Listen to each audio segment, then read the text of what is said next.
Dan langit itu kami bangun dengan kekuasaan kami, dan sesungguhnya kami benar-benar meluaskannya. Surah Al-Dhariyat ayat ke-47.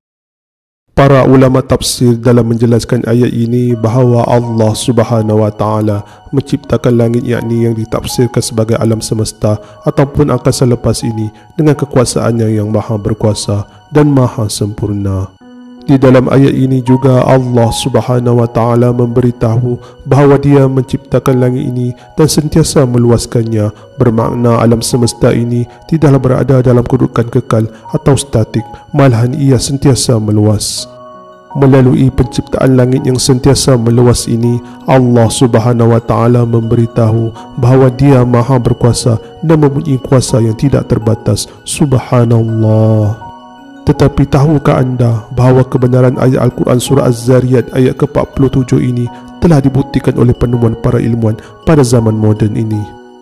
Para ilmuwan sepakat mengatakan bahawa alam semesta yang terbentang luas ini sebenarnya bukanlah berada dalam keadaan statik ataupun kekal, tetapi ia sebenarnya berada dalam keadaan yang sentiasa meluas semenjak ia diciptakan oleh Allah Subhanahu wa taala.